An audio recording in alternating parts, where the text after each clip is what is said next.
हरे कृष्णा कृष्ण कृष्ण हरे हरे, हरे राम राम राम हरे हरे। भागवतम जो है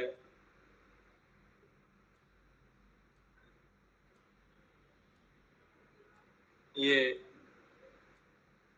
सारे जो पुराण है, 18 पुराणों में सर्वश्रेष्ठ पुराण है। इसे अमल पुराण भी कहा जाता है। और उसकी महिमा, इसका सुनने से, इसको गाने से क्या क्या फायदा होता है, ये सब हमने कल श्रवण किया था। आज उसी के आगे हम श्रवण करेंगे इसकी महिमा और कुछ पहले अध्याय से श्रवण करेंगे।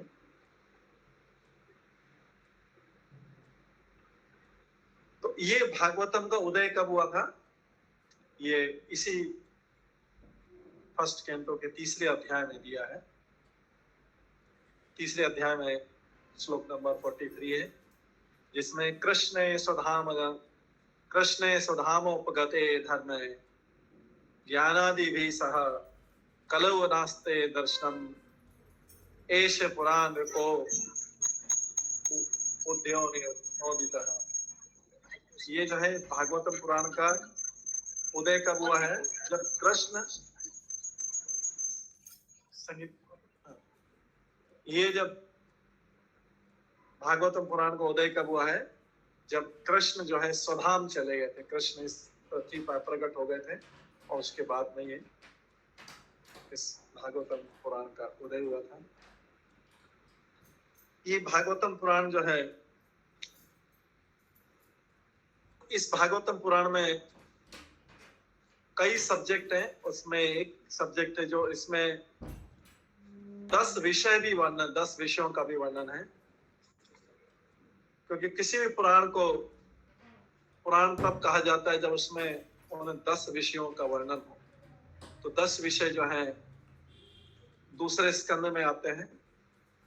दूसरे स्कंद के जो 10वां अध्याय है, उसके श्लोकों में ये 10 विषय आते हैं। तो जिसमें वो 10 विषय रहते हैं, उनका 10 विषयों का जिसमें वर्णन रहता है वो महापुराण कर जाता है। इसमें सृष्टि का क्रिएशन है, सर्ग है, विसर्ग है, पोषण है और दूसरे सब्जेक्ट के, और 10वां स्कंद जो है आश्रय का है। इस प्रकार से ये जो 10 श्लोकों का वर्णन आता है, 10 अध्याय का वर्णन आता है, वो 10 अध्याय जो है या 10 सब्जेक्ट है जो 10वें अध्याय में, उन सब का वर्णन आता है। उसके आधार पर किसी पुराण को बोला जा सकता है कि पुराण जो है महापुराण है। तो किसी के पास ये दूसरे अध्याय का अगर 10वां श्लोक कोई पढ़ सकता है, तो दूसरे स्कंद का 10वां श्लोक, अत्र सर्ग विसर्गश्च, आपके पास में दूसरे स्कंद का है किसी के पास में सामने? या मैं पढ़ लेता हूँ। अत्र सर्गो विसर्गश्च स्थानम पोषणम उतः मन्वंतरे ईशानु कथा निरोधो मुक्तिराश्रय। ये 10 जिस भी पुराण में ये 10 विषय कवर होते हैं उसको पूर्ण पुराण या महापुराण बोला जाता है। कई पुराणों में ये 10 विषय पूरी तरह से कवर नहीं है, तो उसको पूर्ण पुराण नहीं बोला जाता या महापुराण नहीं बोला जाता, वो कंप्लीट पुराण नहीं। तो श्रीमद् भागवतम में ये 10 विषय है। कौन कौन से 10 विषय हैं? अत्र सर्गो विसर्गश्च स्थानम पोषणम उतय मन्वंतरा ईशानु कथा निरोधो मुक्तिर आश्रय। ये जो है 10 विषय होना चाहिए। अभी श्लोक से सबको समझ में नहीं आया तो हम इसमें 10 विषय बताते हैं कौन कौन से हैं।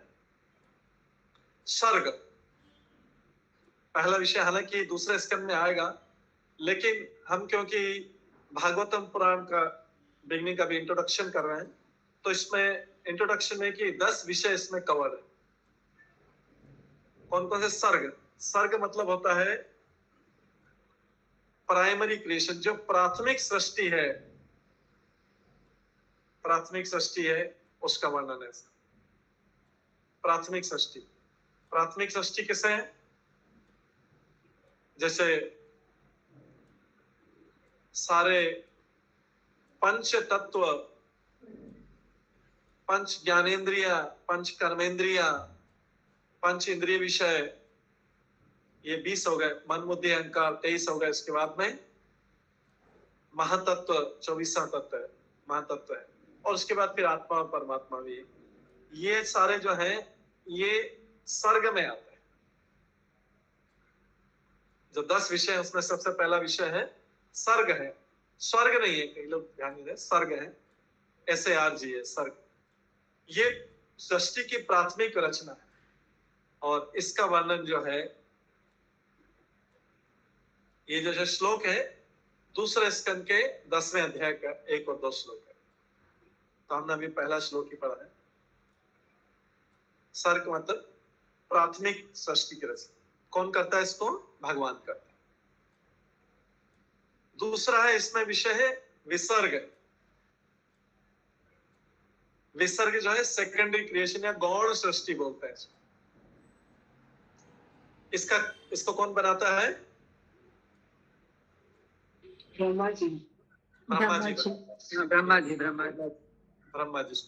पहली सृष्टि जो सर्ग है उसको भगवान बनाते हैं और दूसरी सृष्टि जो ब्रह्मा जी, गौण सृष्टि को ब्रह्मा जी बनाते हैं। आप में से कई लोगों को पता होगा ये, लेकिन फिर भी हम लोग रिपीट करें क्योंकि शुरू से बेसिक से स्टार्ट करें सबके लिए। तो इसलिए दूसरा सृष्टि विसर्ग हुआ। इसके बाद तीसरा विषय है जो स्थानम। तो ये दोनों का वर्णन, जो सर्ग और विसर्ग का वर्णन जो आता है, ये चौथे स्कंद और 5वें स्कंद तक कंप्लीट हो जाता है। 5वें स्कंद के पहले से 15 श्लोक में जाके सर्ग और विसर्ग का वर्णन शुरू से लेके दूसरे स्कंद से लेके 5वें स्कंद के फर्स्ट पार्ट तक कंप्लीट हो जाता है। क्योंकि सारे स्कंदों का जो है ये वर्णन हम शॉर्ट में किसमें कौन कौन से विषय है ये कर। इसके बाद जो है भगवान तो जैसे होते हैं सृष्टि बनाने वाले हैं, सृष्टि का पालन करने वाले हैं और सृष्टि का विनाश करने वाले। तो अभी हमने सृष्टि का बनाने का पढ़ा। सृष्टि बनाने का क्या है? सर्ग और विसर्ग। इन 2 विषय में है सृष्टि बनाने का पूरा वर्णन होता है।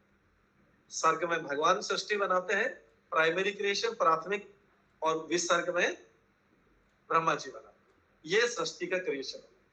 सृष्टि बनाने के बाद दूसरा सब्जेक्ट, दूसरा विषय क्या आता है? पालन। सृष्टि, पालन और संहार। तो दूसरा विषय है पालन। अब पालन के अंदर 6 विषय आ जाते हैं, जो 10 में से 2 तो हमने ऊपर कर लिए, सर्ग और विसर्ग कर लिए।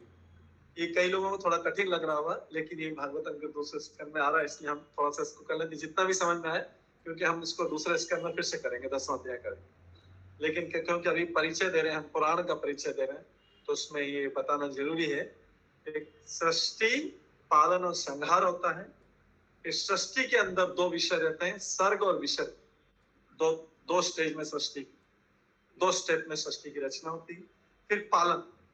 पालन में है स्थान, स्थानम, पोषणम, उतः, मनवंतर और ईशानुकथा, ये आता है जो हमने 10 में से ये था। अगले 6 टॉपिक जो इसमें आते हैं, 6 विषय इसमें आते हैं। स्थानम, स्थानम में जो लोक है सारे, ये प्लेनेटरी सिस्टम है, जो लोकों का वर्णन सारे ये स्थानम में आते हैं। ये सब लोगों के रहने का स्थान। तो हमारा उस श्लोक में जो सर्ग, अत्र सर्ग विसर्ग, उसमें स्थानम जो है, स्थानम मतलब भगवान प्लेनेटरी सिस्टम 14 लोकों की रचना करते हैं इस जगत में। ये स्थानम में आता है, रहने का सबका स्थान। देवताओं के रहने का स्थान, भूत प्रेतों के रहने का स्थान, मनुष्यों के रहने का स्थान, ऋषि मुनियों के रहने का स्थान, ब्रह्मचारियों के रहने का स्थान, वानप्रस्थियों के रहने का स्थान, सन्यासियों के रहने का स्थान, तपस्वियों के रहने का स्थान, ब्रह्मा जी के रहने का स्थान, फिर नीचे दानवों और दैत्यों के रहने का स्थान, असुरों के। तो 14 लोग बनाते हैं ये स्थानम। उसके बाद है पोषणम। भगवान इस जगत का पोषण करते हैं। कैसे करते हैं? अपनी कृपा से। अपनी कृपा से इस जगत का पोषण करते हैं। इसमें भक्तों का भी पोषण है और अभक्तों का भी पोषण। अभक्तों का भी पालन पोषण चलता है, उनको भी खाना पीना मिलता रहता है। अभक्त का भी पालन पोषण चलता रहता है और भक्तों का भी चलता रहता है।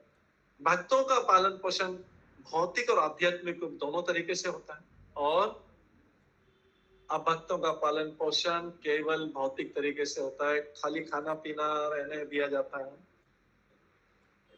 तो ये दूसरा हुआ पोषण। भगवान सबका पोषण करते हैं, चाहे कोई अभक्त हो, चाहे भक्त हो, चाहे नास्तिक हो, चाहे आस्तिक, सबका पालन पोषण करते हैं। एक है खाली भौतिक तरीके से करते हैं, दूसरे का भौतिक और आध्यात्मिक दोनों पोषण करते हैं। उसके बाद उतया उति, अगर श्लोक आपके सामने हो तो श्लोक जाने, अत्र सर्गो विसर्गश्च स्थानम पोषणम उतया। उति मतलब होता है भौतिक क्रियाएं। उति मतलब होता है मटेरियल एक्टिविटीज, भौतिक क्रियाएं। तो देखिए, पहले हमने बताया था कि पहले से 5वें स्कंद में सर्ग और विसर्ग का वर्णन है।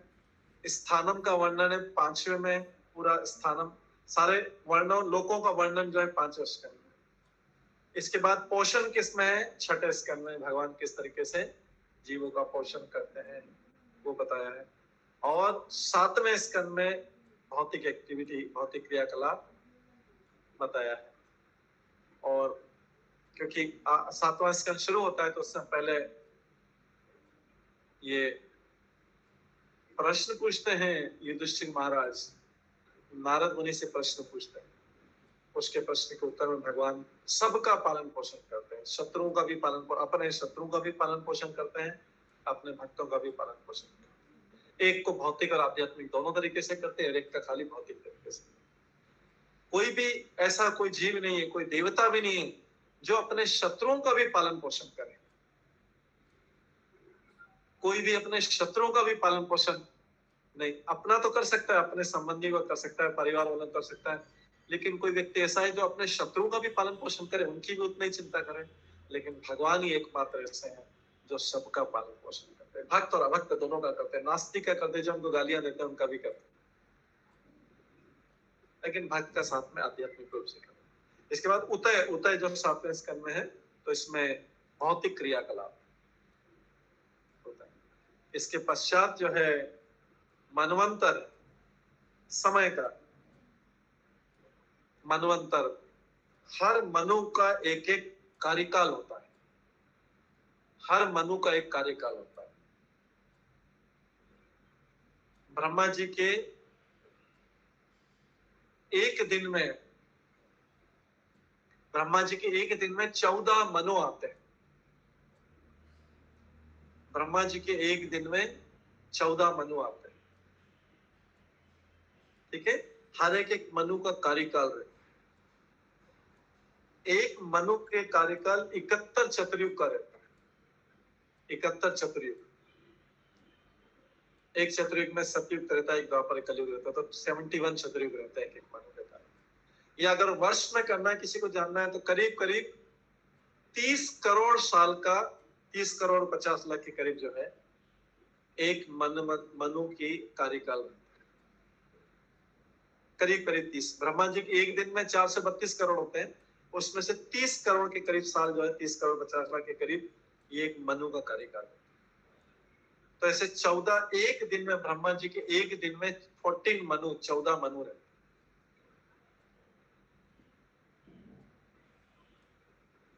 और ब्रह्मा जी के एक दिन में 1000 बार ऐसे युगों की साइकिल आता है। सतयुग, त्रेतायुग, द्वापर युग, कलयुग, सतयुग, त्रेतायुग, द्वापर युग, कलयुग, सतयुग, त्रेतायुग, द्वापर युग, कलयुग, ऐसा 1000 बार होता है, तब ब्रह्मा जी का एक दिन कंप्लीट होता है। तो इसलिए मनवंतर में मनु राज्य करते हैं। उन मनु के राज्य में हर मनु से मनुष्य आया, मनु से मनुष्य आया। बाकी पशु पक्षी अलग तरीके से आए, कश्यप मुनि की अलग अलग संतान है। तो इसमें जो मनवंतर मतलब एक मनु के कार्यकाल में पूरा देवता बदल जाते हैं,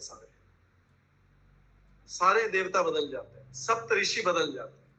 भगवान का भी एक मनु में अलग अलग कार्यकाल है, तो पूरा सेट के साथ में कोई भी नया मनु आता है तो पूरे सेट के साथ में आता है, उनके देवताओं का सेट है, ऋषि मुनियों का सेट है, सब कुछ, और उसमें भगवान का अवतार भी विशेष होता है मनवंतर।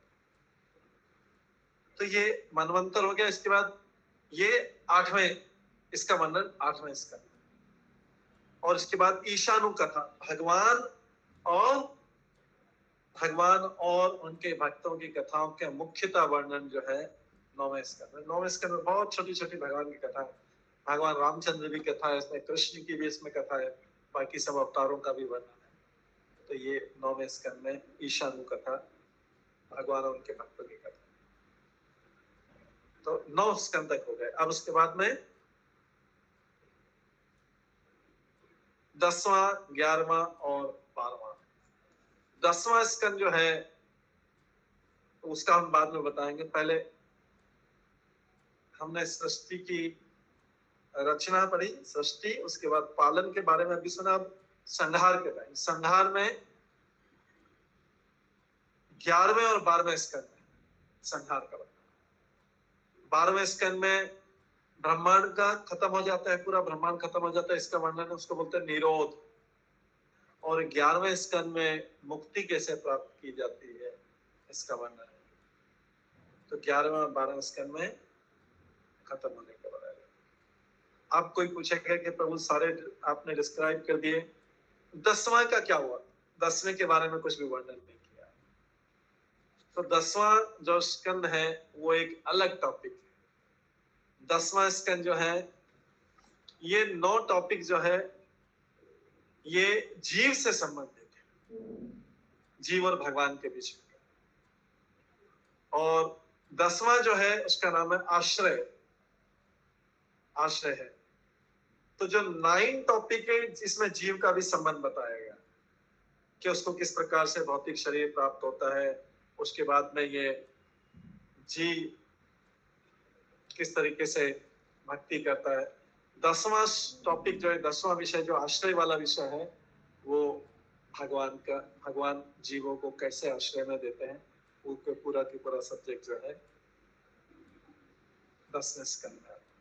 इस प्रकार से 1 से लेके 12 स्कंद में किस तरीके से भगवान सृष्टि की रचना करते हैं, किस तरीके से सृष्टि का पालन करते हैं, और किस तरीके से सृष्टि का संहार करते हैं, और सृष्टि को आश्रय कैसे देते हैं, ये सृष्टि को आश्रय कैसे देते हैं, ये श्रीमद् भागवतम में इन 10 विषयों का वर्णन हम श्रवण करेंगे। इन 10 विषयों का श्रवण करेंगे, क्योंकि भगवान जो है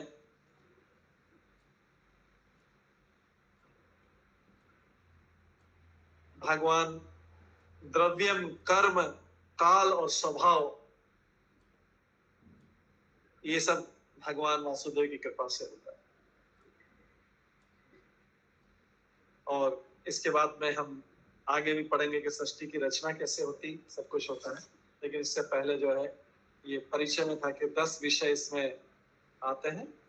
अत सर्ग विसर्गश्च, इसका वर्णन आता है। इसके पश्चात इसमें जो मुख्य चरित्र हैं इसके व्यासदेव जी। इसके मुख्य चरित्र कौन है? व्यासदेव जी। स्टार्ट होते हैं स्टार्टिंग में, उसके बाद भगवान कृष्ण स्वयं है, नारद मुनि है, परीक्षित महाराज है, सुखदेव गोस्वामी है। किसी का म्यूट है, Swati ji please mute yourself ना। तो ये जो है, अब इसमें इसकी रचयिता कौन है? व्यासदेव जी। व्यासदेव जी का नाम है कृष्ण द्वैपायन। कृष्ण द्वैपायन, व्यास जी उनका नाम बाद में पड़ा, पहले उनका नाम है कृष्ण द्वैपायन। कृष्ण द्वैपायन क्यों पड़ा नाम? पहले तो किसके पुत्र हैं? इनके माता पिता कौन है? किसी को बता सकते हैं? पराशर मुनि और सत्यवती। हाँ, पराशर मुनि और सत्यवती। पराशर मुनि पिताजी हैं और सत्यवती माता जी। तो इनसे इनका जन्म हुआ था। इनका नाम हुआ कृष्ण द्वैपायन। कृष्ण द्वैपायन क्यों हुआ? क्योंकि पराशर मुनि ने इनको, पराशर मुनि उनकी माता ने इनको जन्म एक द्वीप में दिया था। जब वो नौका में थे, नौका में विहार कर रहे थे, उस समय एक द्वीप में इनका जन्म दिया, इसलिए उनका नाम हुआ द्वैपायन। और क्योंकि इनका कलर जो है, इनका वर्ण कृष्ण जैसा था, कृष्ण जैसा सांवला कलर था, डार्क कॉम्प्लेक्शन था, कृष्ण जैसा साफ था, इनका नाम हो गया, इनका नाम दिया, उनके पिताजी ने नाम दिया कृष्ण द्वैपायन। कृष्ण द्वैपायन नाम दिया। द्वीप में जन्म हुआ था और कृष्ण जैसा इनका कलर, डार्क कॉम्प्लेक्शन। सत्यवती मत्स्य कन्या थी, उनसे इनका जन्म हुआ था। भगवान का जन्म ऐसे कुछ विशेष परिस्थितियों में होता है, उसका पीछे भी बैकग्राउंड रहता है। ये सत्यवती, पराशर मुनि और सत्यवती से हुआ। इसके बाद उनका नाम व्यास कैसे पड़ा? इन्होंने जो इनको ज्ञान मिला था, जो पहले ब्रह्मा जी ने दिया था, ब्रह्मा जी ने आगे नारद मुनि को दिया था, ब्रह्मा जी को स्वयं को कृष्ण से मिला था। उनके जो इनको एक वेद मिला था, उसको उन्होंने विस्तार किया। वेदों का विस्तार कैसे किया? उसको 4 भागों में बांटा और भी आगे उस पर कमेंट्री भी लिखी। तो इस तरीके से उसको व्यास मतलब होता है विस्तार, व्यास मतलब होता है डिवाइड करना और विस्तार करना। जैसे एक, आप जिसने भी मैथमेटिक्स पढ़ा रखा हुआ, एक सर्कल रहता है, वृत्त रहता है, उसको अगर डिवाइड करना तो बीच में से जो सेंटर में से लाइन जाती है, वहां से अगर उसको व्यास मेजर करना है तो उसको सेंटर में जो 2 भागों में बांटता है उसको बोलते हैं व्यास। जिस लाइन से सर्कल 2 भागों में बढ़ता है उसको बोलते हैं व्यास। क्योंकि और कहीं से बांटेंगे तो बराबर बराबर नहीं है, और कहीं से बांटेंगे तो वो सर्कल, कोई भी सर्कल बराबर बराबर नहीं आएगा। इसलिए कभी किसी को चपाती भी बांटनी है, ऐसा करना, गोल चपाती, उसको एकदम सेंटर से बीच में से लेना पड़ता है। व्यास जगह से लाइन खींचना पड़ता है तो 2 बराबर भागों पर। तो ऐसे ही जो व्यास देव जी ने वेदों को 4 भागों में बांटा और चारों का विस्तार किया। व्यास मतलब विस्तार भी होता है, तो इसलिए उनका नाम पड़ गया व्यास देव। तो व्यास देव जी का पूरा नाम हुआ कृष्ण द्वैपायन व्यास। कृष्ण द्वैपायन व्यास। ठीक है। तो व्यास जी ने कलयुग में आने वाले जीवों पर कृपा करने के लिए ये वेदों को 4 भागों में बांटा और फिर उनके शिष्यों को बोला कि आप लोग जो है अलग अलग वेद का अलग अलग प्रचार की। तो 4 वेदों को विस्तार करने के लिए, उसका प्रचार करने के लिए अपने 4 शिष्यों को किया। बोले आप ऋग्वेद का करेंगे, आप यजुर्वेद का करेंगे, आप अथर्ववेद का करेंगे, आप सामवेद का करेंगे। ऐसे 4 शिष्य बनाए प्रचार करने के। फिर उन 4 शिष्यों के लिए भी, वो भी इनके लिए बहुत बड़ा था। फिर उन शिष्यों ने आगे और उसके हिस्से करके अपने अपने शिष्यों को दिया। फिर उनके शिष्यों ने और हिस्से करके दिया, इस तरीके से, क्योंकि वेद अपने आप में ही बहुत बड़े थे। वेद जो है, ये वेद ब्रह्मा जी ने अपने 4 मुखों से बोले थे। लेकिन जो ब्रह्मा जी ने बोले थे 4 मुख से, ब्रह्मा जी ने किसी ऑर्डर में नहीं बोले थे। ब्रह्मा जी बोलते गए थे। तो व्यास जी ने क्या किया, उनको सबको इकट्ठा, उनका जो इकट्ठा हुआ था सारा के सारा, उसमें से फिर उसको डिवाइड किया, प्रॉपर्ली अरेंज किया कि ये वाला ऋग्वेद, ये यजुर्वेद है, ये सामवेद और ये अथर्ववेद, ऐसे 4 वेदों में उसको अरेंज किया सारे श्लोकों। ब्रह्मा जी ऐसा नहीं बोला कि अभी सुनो मैं पहले ऋग्वेद बोल रहा हूँ फिर यजुर्वेद बोल रहा हूँ, वैसा नहीं किया। और ब्रह्मा जी को ये ज्ञान जो कहां से प्राप्त हुआ था, ब्रह्मा जी को भगवान की ध्वनि से भगवान ने बोला था। भगवान ने कैसे बोला था ब्रह्मा जी को? भगवान ने अपनी बांसुरी की ध्वनि से, वेणु की ध्वनि से जो स्वर उत्पन्न किया था, उससे ब्रह्मा जी की आप समझ लीजिए दीक्षा हुई, वो सीधा ब्रह्मा जी के हृदय में गया। इसलिए जब हम पढ़ेंगे कि पहला अध्याय का पहला श्लोक पढ़ेंगे तो उसमें आता है तेने ब्रह्म हृदया आदि कविये मय्यन्ति यत सूर्य। ये जो है प्रकट हुआ आदि कवि है। आदि कवि है कौन? ब्रह्मा जी आदि कवि, कवि जो गाता है, क्योंकि ब्रह्मा जी ने आगे वेदों को गाया, तो इसलिए आदि कवि सबसे पहले कवि, सबसे पहले कौन थे सुनने वाले? तो तेने ब्रह्म हृदया, भगवान ने क्या किया? ब्रह्मा के हृदय में सीधा डाल दिया। कौन सी? उस वेणु की ध्वनि से, वेणु की ध्वनि से। इसका मतलब है कि इनकी गायत्री मंत्र की दीक्षा जो उनकी थी, ब्रह्मा जी की दीक्षा पहले ही हो गई, क्योंकि हर गायत्री मंत्र में पहले, हर गायत्री मंत्र में पहले ओम से शुरू होता है। ओम भूर्भुवः स्वः तत्सवितुर्वरेण्यं। यही खाली गायत्री मंत्र नहीं, ये तो एक है, इसको बोलते हैं ब्रह्म गायत्री बोलते हैं। गायत्री कई प्रकार की गायत्री, लेकिन गायत्री का एक सिद्धांत है, पहले ओम से शुरू होता है, फिर बीच में भगवान का नाम रहता है, उनका वर्णन रहता है, और उसके बाद में सत्यम परम धीमहि पे होता है। जैसे प्रचोदयादि में अब जो नॉर्मल सब लोग गायत्री मंत्र गाते हैं ना, ओम भूर्भुवः स्वः तत्सवितुर्वरेण्यं भर्गो देवस्य धीमहि धियो यो न प्रचोदयात्, धीमहि शब्द जरूर आता है, अंत में धीमहि शब्द आता है, अंत में धीमहि शब्द आता है, पहले ओम से शुरू होता है और बीच में भगवान का नाम। तो पहले को बोलते हैं बीज, बीज बोलते हैं, अंत को बोलते हैं न्यास, अंत में जो धीमहि है न्यास है, और बीच में भगवान का वर्णन। तो इसलिए ये भागवत की गायत्री जो है ये पहला श्लोक है। ऐसे गायत्री गुरु की भी गायत्री होती है, गौर की भी, गौरांग महाप्रभु की गायत्री, कृष्ण की भी गायत्री, काम गायत्री, बहुत सारी गायत्री। तो जो लोग जिनकी ब्राह्मण दीक्षा हो चुकी है उनको भी 10 गायत्री मंत्र दिए जाते हैं। 10 गायत्री, अलग अलग गायत्री होती है गुरु की।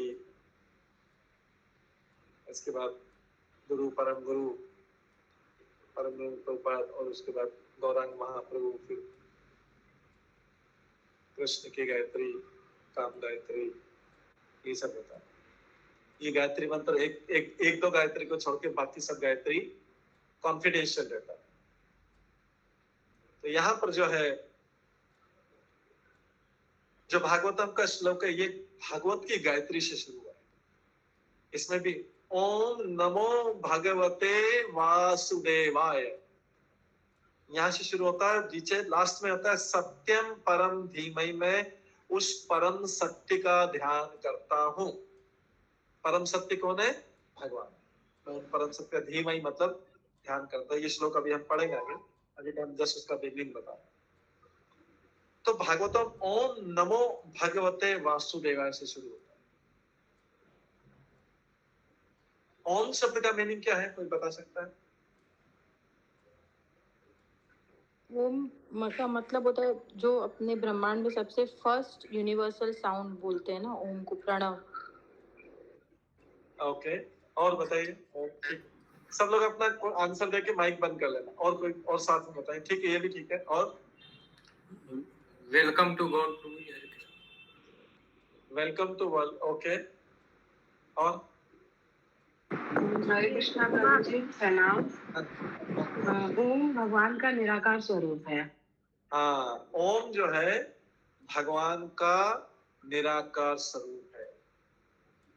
ओम से स्टार्ट होता है, तो पहले ओम में जाते हैं। ओम मतलब भगवान का पूरा निराकार स्वरूप है। भगवान के निराकार स्वरूप में सब पूरा ब्रह्मांड, सब कुछ निराकार जो लोग मानते हैं, वो भगवान के, कई लोग भगवान का विराट रूप भी मानते हैं। तो इसमें सारी चीजें, ओम मतलब भगवान का निराकार, ओम से स्टार्ट होता है। फिर किस पे आते हैं? फिर भगवान के साकार में आएंगे। पहले सारा जगत सब कुछ कवर हो गया, तो ऐसा नहीं कि हम भगवान को निराकार मान रहे हैं। भगवान का एक रूप है जो निराकार, भगवान का साकार रूप है, उसके बाद परमात्मा रूप है, उसके बाद एक निराकार रूप भी। तो नीचे से स्टार्ट करके ऊपर तक पूरा वर्णन करेंगे। तो ओम जो है भगवान का निराकार स्वरूप। ओम नमो, नमो मतलब मैं नमस्कार करता हूँ, प्रणाम करता हूँ। किसको? भगवते। भगवते कौन है? भगवते किसके लिए आया शब्द? भगवान के वासुदेवाय। अब धीरे धीरे साकार रूप में आ रहे हैं। हम देखिए पहले सब निराकार से सृष्टि से पूरे साकार रूप। ओम नमो भगवते मतलब भगवान, भगवान से संबंधित यह भगवान होता है। ओम नमो भगवते। इसके बाद अभी फिर थोड़ा सा आया भगवान पे आए, हम निराकार से किस पे आए? साकार पे आए, भगवान पे आए। लेकिन फिर भगवान में कौन से भगवान, उस पर भी एकदम स्पष्ट रूप से बताना पड़ेगा कौन भगवान कौन है। पहले तो ओम मतलब सारा, जैसे बोलते ना ये गवर्नमेंट, ये पूरे सब जगह, हमारे घर में भी गवर्नमेंट का राज चलता है ना, क्योंकि घर में भी कुछ कंस्ट्रक्शन करेंगे, ये करेंगे तो परमिशन लेनी पड़ती है, सब कुछ लेना पड़ता है। घर तक के अंदर भी, घर में दीवार तोड़ना, ये उतरना, पिलर तोड़ना, कुछ भी करना, गवर्नमेंट की परमिशन चाहिए, म्युनिसिपल कॉर्पोरेशन की परमिशन चाहिए, नगर निगम की, नगर पालिका की परमिशन चाहिए। तो गवर्नमेंट हमारे घर तक के अंदर तक, हम घर के अंदर भी किसी को मार नहीं सकते, कुछ भी नहीं कर सकते घर को। तो ओम मतलब है निराकार, पूरा गवर्नमेंट, पूरा गवर्नमेंट, सब कुछ गवर्नमेंट सब जगह। लेकिन फिर पूछा जाए कि भाई गवर्नमेंट कौन चलाता है, तो क्या बोला जाएगा कि देश का प्रधानमंत्री गवर्नमेंट चलाता है। करेक्ट? गवर्नमेंट गवर्नमेंट गवर्नमेंट तो सरकार तो सब जगह, लेकिन चलाता कौन है? तो प्रधानमंत्री चलाता है, देश का प्रधानमंत्री चलाता है। तो इसलिए ओम मतलब गवर्नमेंट हो गई, नमो मतलब प्रणाम करना, भगवते मतलब भगवान चलाता है। तो प्रधानमंत्री के समान हो गया भगवान चला, मतलब प्राइम मिनिस्टर चला रहा है। अब फिर प्राइम मिनिस्टर कौन है, उसका नाम क्या है, वो भी बताना पड़ेगा अभी, क्योंकि प्राइम मिनिस्टर भी कई सारे हो सकते हैं। तो ओम नमो भगवते मतलब ओम मतलब निराकार हुआ, भगवते मतलब भगवान हुआ, उसके अंदर भगवान, भगवान के अंदर फिर कौन है? वासुदेवाय। वासुदेवाय मतलब वसुदेव के पुत्र कृष्ण जो है, वो उनको मैं प्रणाम करता हूं। वासुदेव का एक और मीनिंग है, खाली कृष्ण ही नहीं मीनिंग, कृष्ण तो एक ऐसी, वासुदेव का एक और मीनिंग है, जो सबके हृदय में वसता है। वसु वसता है, जो देव सबके हृदय में वसता है, उसको बोलते हैं वासुदेव। तो कौन किसको प्रणाम कर रहा हूं? ओम मतलब ये सारा जो निराकार में से साकार भगवान जो है, उसके बाद वो भी जो वसुदेव के पुत्र हैं वासुदेव, उनको मैं प्रणाम करता हूं। वो वासुदेव जो सबके हृदय में वसते हैं, जो सबके हृदय में निवास करते हैं, उन वासुदेव को मैं प्रणाम करता हूं।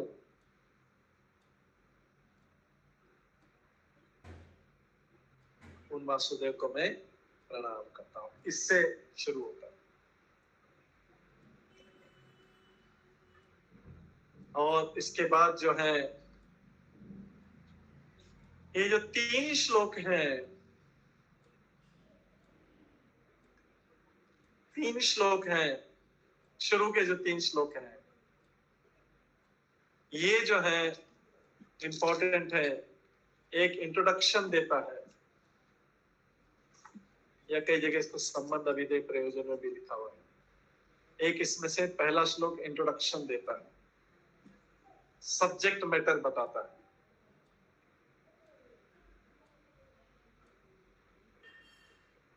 इंट्रोडक्शन देता है, किसके बारे में इंट्रोडक्शन देता है?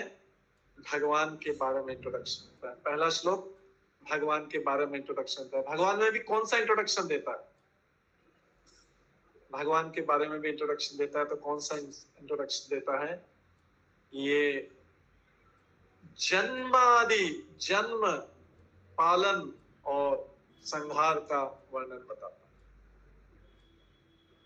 जन्म, पालन और संहार का वर्णन बताता है ये पहला श्लोक।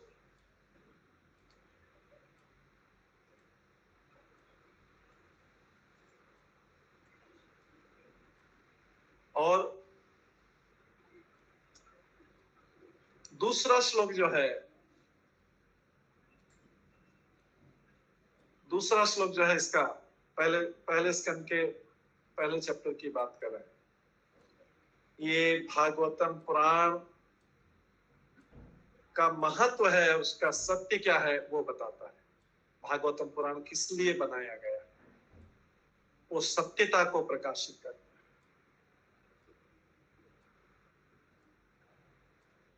और तीसरा श्लोक जो है ये बताता है, इसका रस का पान करना बताता है कि भागवतम का स्वाद कैसा है, रस का पान करना बताता है। एक्चुअली अलग अलग जगह पे इसको अलग अलग तरीके से डिफाइन किया गया, तीनों श्लोकों को बहुत तरीके से डिफाइन किया गया शुरू के 3 श्लोकों को। लेकिन जो है यहाँ पे हम जो उसका सिंपल वाला जो मीनिंग बता रहे हैं कि ये भागवतम के जो 3 श्लोक हैं, इसमें पहला जन्म पालन, सृष्टि पालन और संहार के बारे में बता रहा है। और उसके बाद में जो है दूसरा श्लोक भागवतम पुराण की सत्यता के बारे में बता रहा है, इसकी श्रेष्ठता के बारे में बता रहा है, या एक तरीके से बोल सकते हैं इसके महत्व के बारे में बता रहा है। क्यों भागवतम पुराण, ऐसा क्या है भागवतम पुराण, एक श्लोक में बता रहा है। हमने इसकी महिमा तो बहुत सुनी, लेकिन दूसरा श्लोक बता रहा है कि इसकी सत्यता बता रहा है। और तीसरा श्लोक जो है इसका, जिसको रसास्वादन करना है, इसमें किस प्रकार का रस है, इसका पके हुए फल से तुलना की है और इसके रस के बारे में बताना है। इस प्रकार से ये 3 श्लोकों का आचार्य लोग अलग अलग 3 प्रकार से वर्णन करते हैं। इसके बाद जो भागवतम में, जैसा कि हमने बताया था कल, भागवतम के जो चरण कमल हैं, भगवान के जो चरण कमल हैं, भगवान के चरण में कमल में एक पहला और दूसरा स्कंद, कई जगह बोला गया राधा कृष्ण के चरण कमल है। तो राधा कृष्ण के चरण कमल में किसी को याद है कितने चिन्ह होते हैं?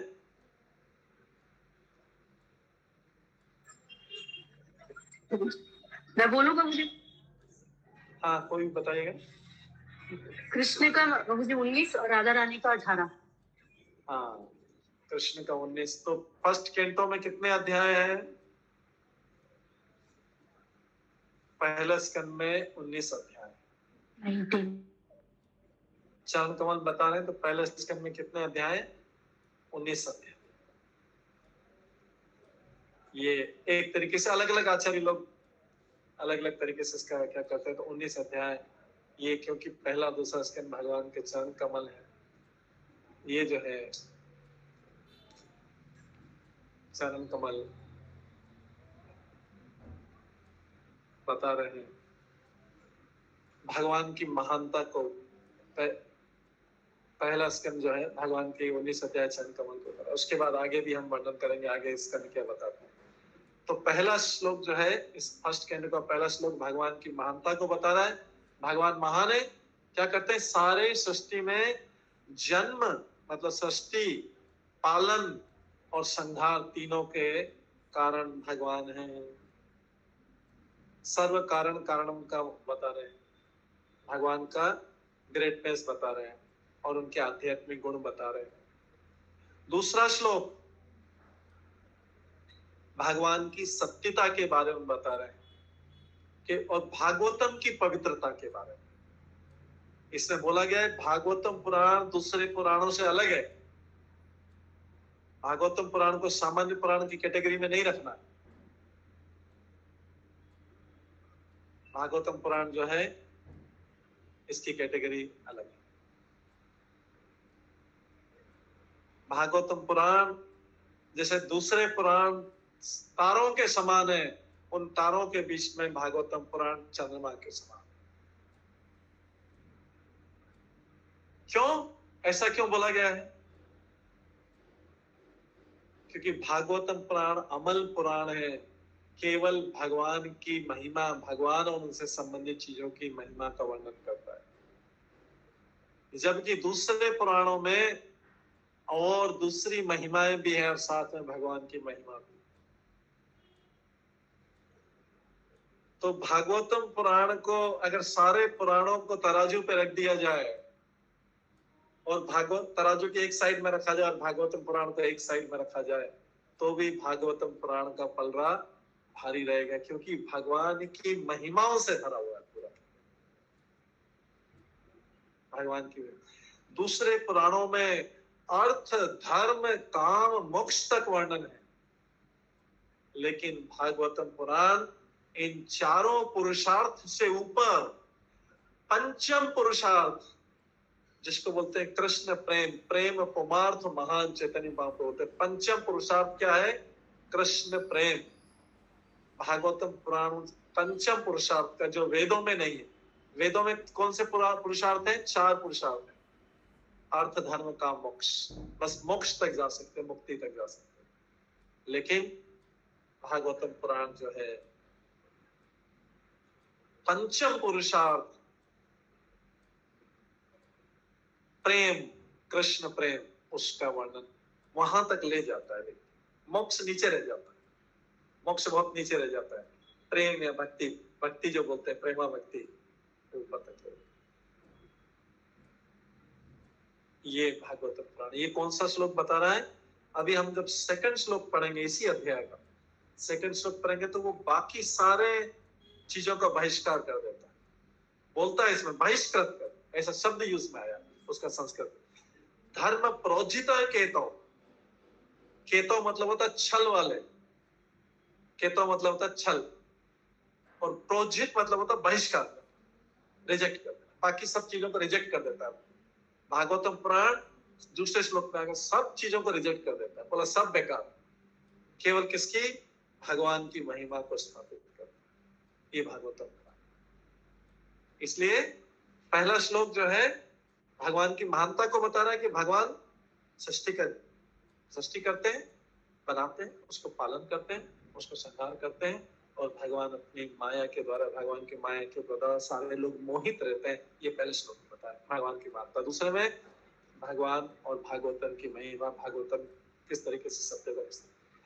तीसरा बोलते हैं कि जो हमने बताया, तीसरा क्या बताया था? तीसरा श्लोक क्या बता रहा है? किसी को याद है क्या शब्द यूज किया था? रस आस्वादन। रस। तो भागवतम जो है तीसरा श्लोक भागवतम की स्वीटनेस को बताता है, लेकिन सबको से स्वीटनेस पता नहीं लगेगी जब तक कि हम उसको पूरा ध्यान पूर्वक श्रवण नहीं करेंगे, पूरा श्रद्धा भगवान कृष्ण को परम भगवान मानते उसका श्रवण नहीं करेंगे, तब तक हमको भागवतम की स्वीटनेस नजर नहीं आएगी, उसकी स्वीटनेस का स्वाद नहीं आएगा। भागवतम की तुलना की गई है पेड़ के पके हुए फल से। हम उस लोग पे आएंगे अभी बताने, लेकिन भागवत स्वीटनेस कहां से आया? स्वीटनेस पेड़ का जो एकदम पका हुआ फल, जैसे आम की कल्पना कीजिए, पका हुआ आम हो एकदम, जो भी बेस्ट आम हो पृथ्वी पे, और उसको किसी तोते ने उसको चखा हुआ हो, टेस्ट किया हो, तो बोलते हैं और भी स्वीट हो जाता है। वो स्वीटनेस है भागवतम की।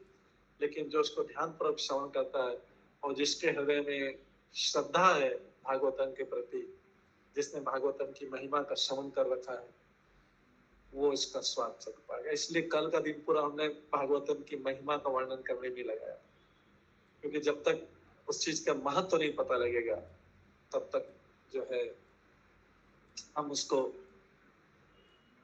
उसमें हमारा रुचि नहीं आएगा। जैसे कोई बोला जाए कि कलकत्ता में बहुत बड़ा एक्टर आ रहा है, कोई सेलिब्रिटी आ रहे हैं, एक एक्टर और एक्ट्रेस आ रहे हैं, हीरो हीरोइन आ रहे हैं, बहुत बड़े आ रहे हैं। कोई बोलेगा बहुत बड़े मतलब उनका नाम बताओ पहले, बहुत बड़े आ रहे हैं, बहुत बड़े आ रहे हैं। फिर वो लोग नहीं, पहले नाम बताओ। जैसे नाम उनको बताएंगे, शाहरुख खान और ये आ रहे हैं, उसके साथ में कोई हाँ फिर तो सब लोग आ गए। तो उनको क्या है कि उसमें पहले नाम पता होना चाहिए। तो भागवतम जो है, स्वीटनेस ऑफ भागवतम से पहले हमको भागवतम में स्वीटनेस, इंटरेस्ट तब आ गया। लोग कब भागेंगे? जब बोलेगा अच्छा नाम शाहरुख खान, उससे बोले कि कोई अननोन एक्टर आ रहा है दूसरा काम, लेकिन हम बहुत बड़ा बता रहे, बहुत बड़ा बता रहे। बोले नहीं, पहले नाम बता कर। जैसे वो नाम सुनेगा, अच्छा ये आ रहा है, तो सब लोग भागेंगे उसकी तरफ। तो इसलिए भागवतम जो है, भागवतम की महिमा पहले हम श्रवण करते हैं, तब पता लगता है कि बहुत बड़ा ग्रंथ है। फिर उसके अंदर जाएंगे तो फिर उसके बाद सुनेंगे तो उसमें रुचि आएगा, अच्छा अच्छा ये वाला उसके अंदर। इसलिए भागवतम, और ये पूरा भागवतम पुराण जो है, ये हमने जैसे कल बताया था, 3 बार बताया था, 3 जगह तो कम से कम इसका श्रवण हुआ है। एक तो भागवतम की इस पृथ्वी पे उदय होने से पहले, हमारे बीच उदय होने, हमारे सुनने से पहले, हमारे बीच उदय से पहले, सबसे पहले इसको कल हमने बताया था, उद्धव ने कृष्ण की रानियों को सुनाया था। उसमें परीक्षित महाराज बैठ नहीं पाए थे, उनको भेज दिया था, काम के लिए भेजता, बोले आप जाओ, आपके लिए अलग से उदय होगा भागवतम। उसके बाद दूसरी बार सुखदेव गोस्वामी ने परीक्षित महाराज को भागवतम बताया था। तीसरी बार सूत गोस्वामी ने नैमिषारण्य में बैठे हुए 88,000 उनको बताया था। तो हम जो पढ़ रहे हैं भागवतम, ये भी ध्यान रखना जरूरत है। और इससे पहले भागवतम और भी बता चुके हैं, और भी बीच बीच में भागवत के प्रसंग आते हैं। मैत्रेय मुनि ने विदुर को बताया था, मैत्रेय मुनि ने विदुर को भी बताया था।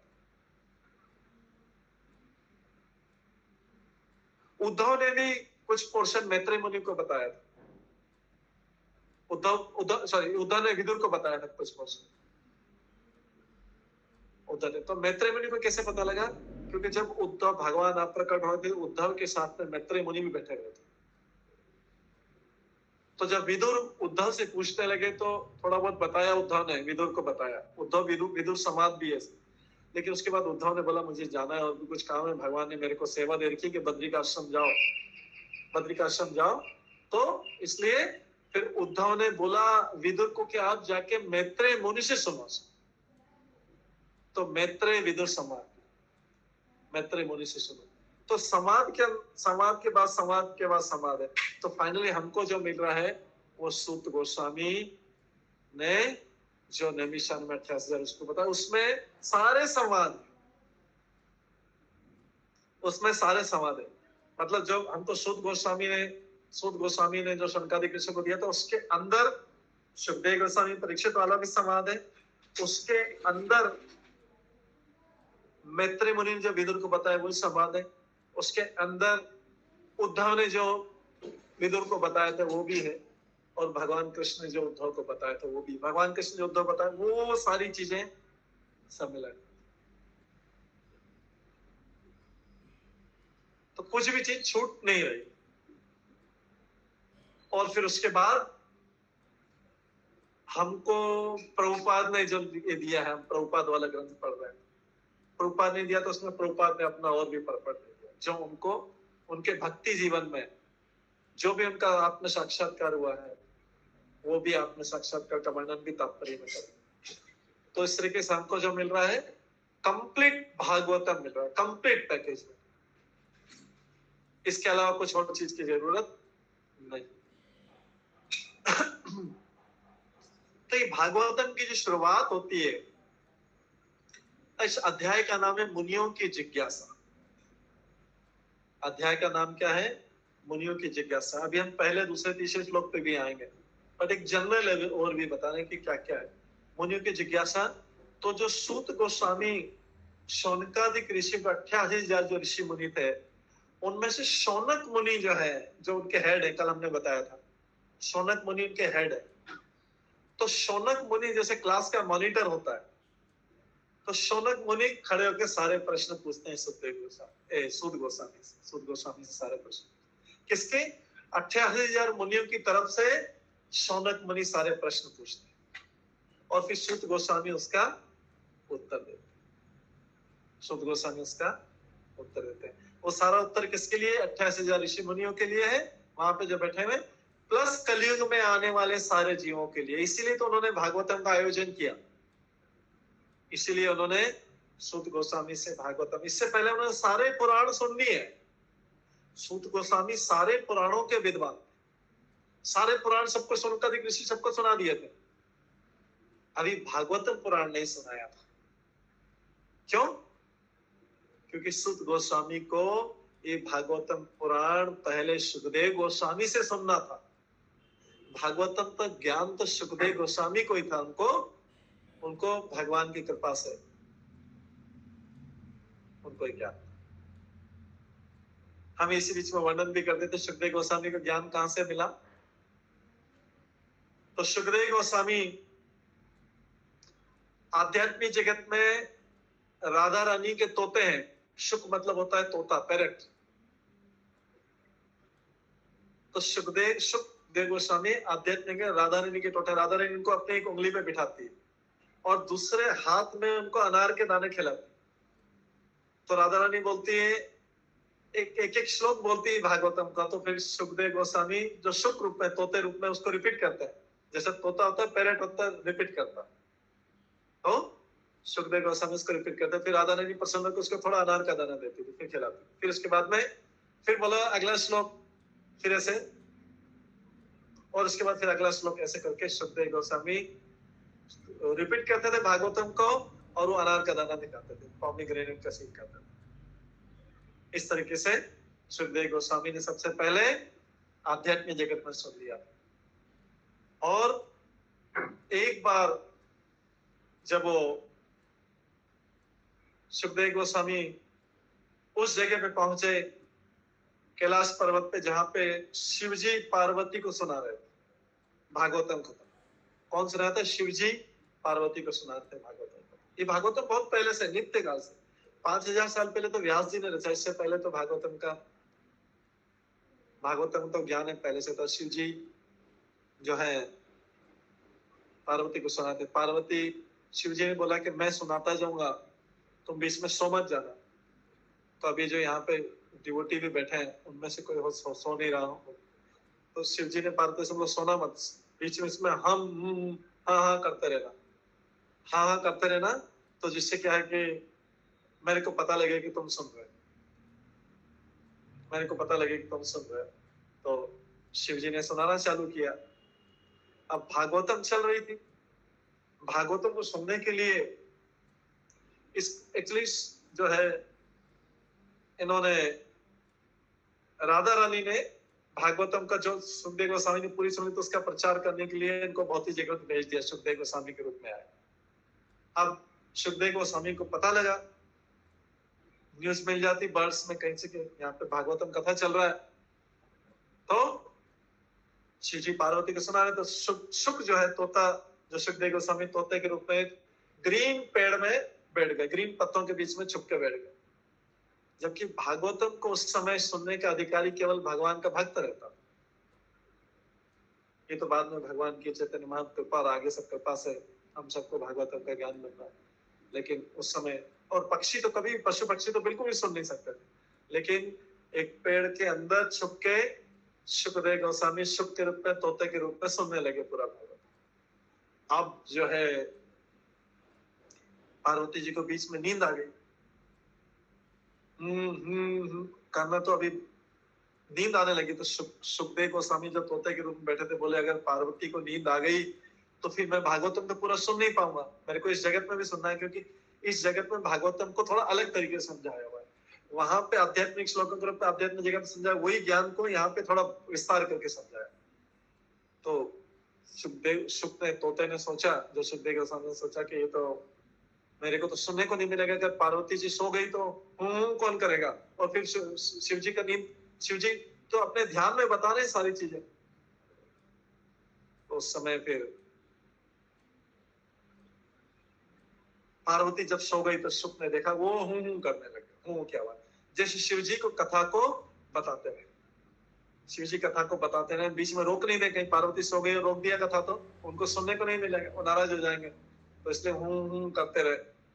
इसके बाद जब कथा पूरी हुई तो देखा कि पार्वती सो रही है।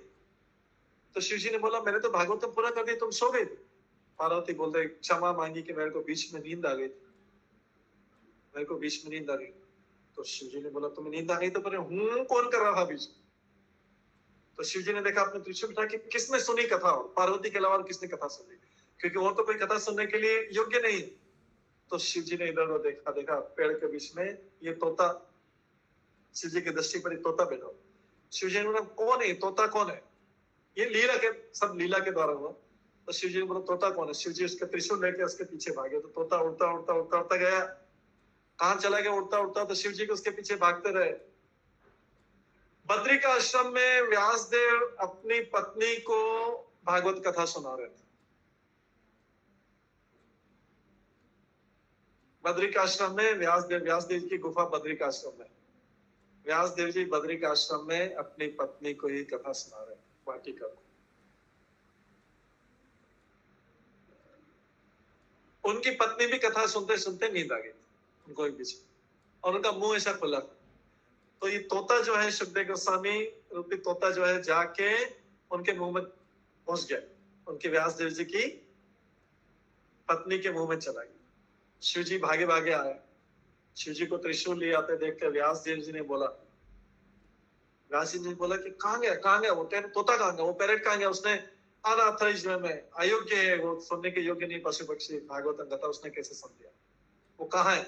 व्यासदेव जी ने बोला कि मैंने अभी आंखें खोली, जैसे आप आए मैंने देखा मेरी पत्नी भी सो रही थी, मैं तो इधर इनके मुंह में घुस गया, इनके पेट में चला गया। तो व्यास जी ने बोला, शिव जी ने बोला कि नहीं, मेरे को उसका वध करना, क्योंकि किसी अनऑथराइज्ड अयोग्य व्यक्ति के पास भागवतम का ज्ञान नहीं जाना चाहिए।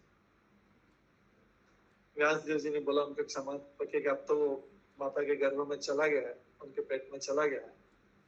अब ये जो है आपकी कृपा से इसने पूरी भागवतम सुन ली आपकी कृपा से, तो भागवतम का जो प्रचार होना था इसके माध्यम से प्रचार हो।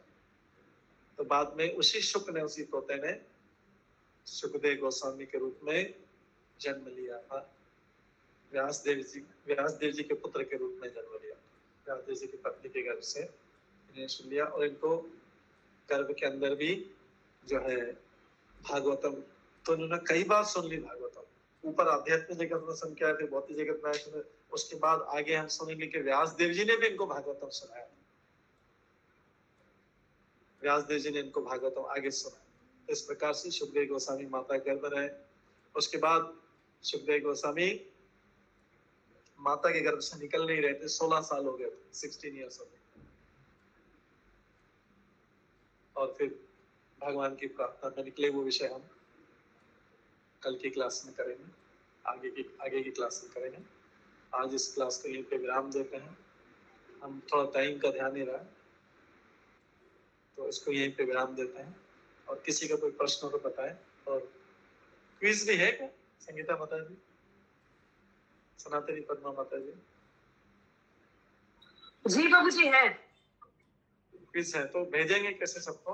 प्रभु मैं कोर कमेटी में डाल रही हूँ, और बलदेव ग्रुप में डाल रही हूँ, और एक रामलीला में डाल रही हूँ। फिर बलदेव तो कोर कमेटी में डालने से अगर सब वहाँ से जो भी लीडर है वहाँ से डाल देंगे अपने अपने ग्रुप में, तो हो जाएगा।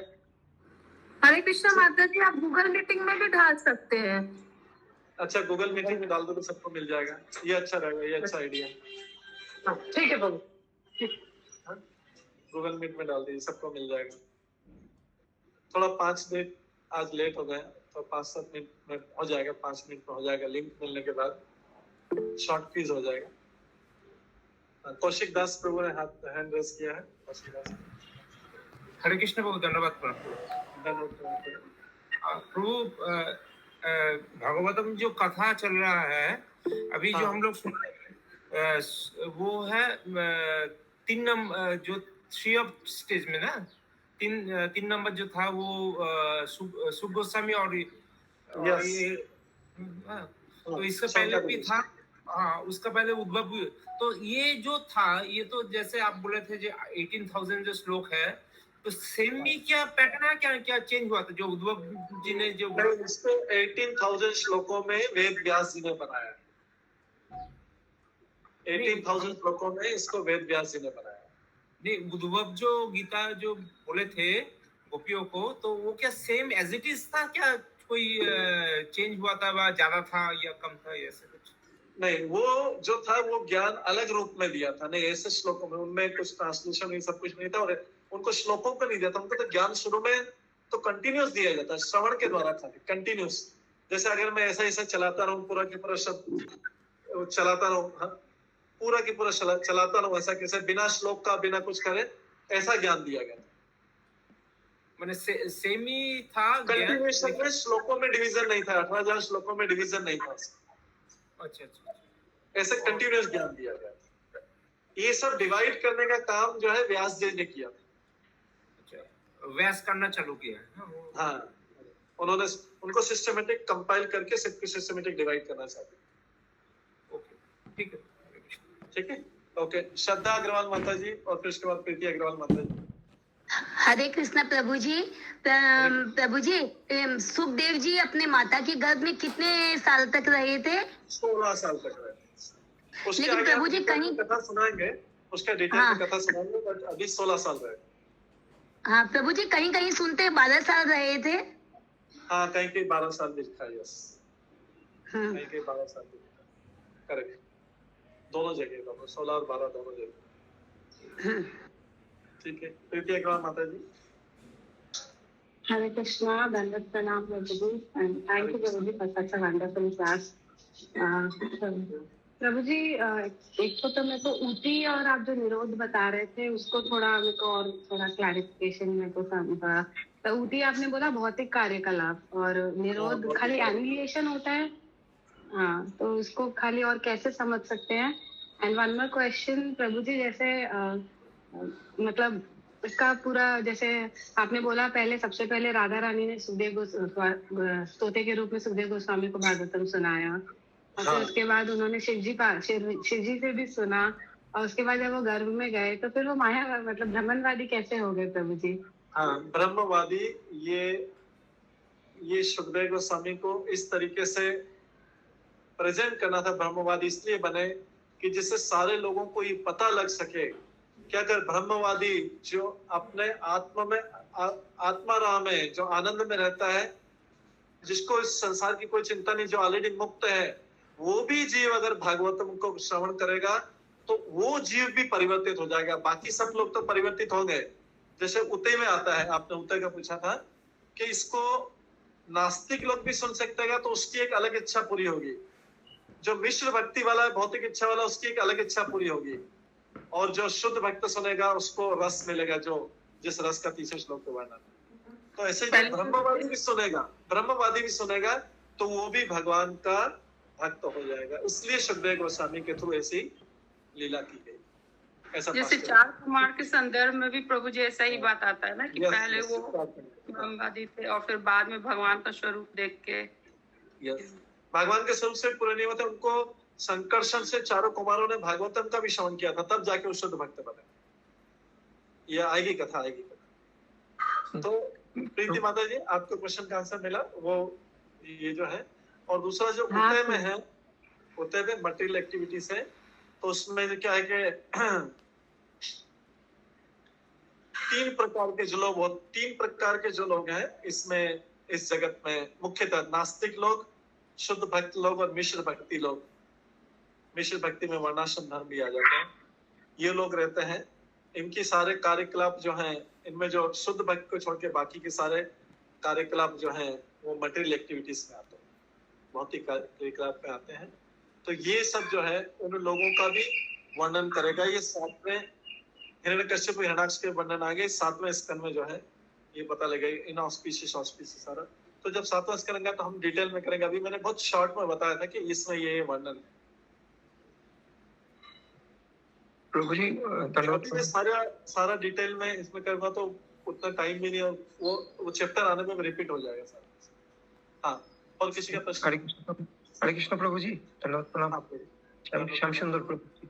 हाँ प्रभु जी, बोल रहे थे कि ये जो राधा रानी ने सुखदेव गोस्वामी को सुनाया था, उन्होंने कितना श्लोक सुनाया?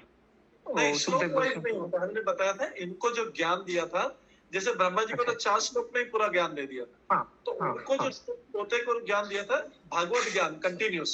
जैसे कथा होता है ना, जब कथा करते हैं तो उसमें श्लोक गिनते नहीं कि कितने श्लोक कवर कर दिए। जैसे 7 दिन में अगर भागवतम कथा होता है तो 7 दिन में पूरा की पूरा भागवतम कर देते हैं। जो इम्पोर्टेंट श्लोक वाइज नहीं जाते कि इतने श्लोक में करूंगा।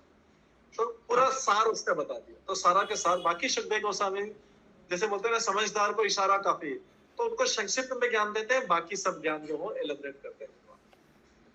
अच्छा प्रभु जी, और एक क्वेश्चन था प्रभु जी, वो जो वसुदेव आप बोले कि वो हृदय के अंदर वो प्रकाशित होता है, तो ये क्या आपको ये परमात्मा के जो रूप में भगवान प्रकाशित होता है, ये है क्या? हाँ, परमात्मा के रूप में जो निवास करता है वो वासुदेव अपने आप को परमात्मा के रूप में विस्तार करते हैं, वो सबके हृदय में निवास करते हैं। वासुदेव, ठीक है। अभी ले लेते हैं। हरे कृष्णा प्रभु जी, लिंक डाल दिए।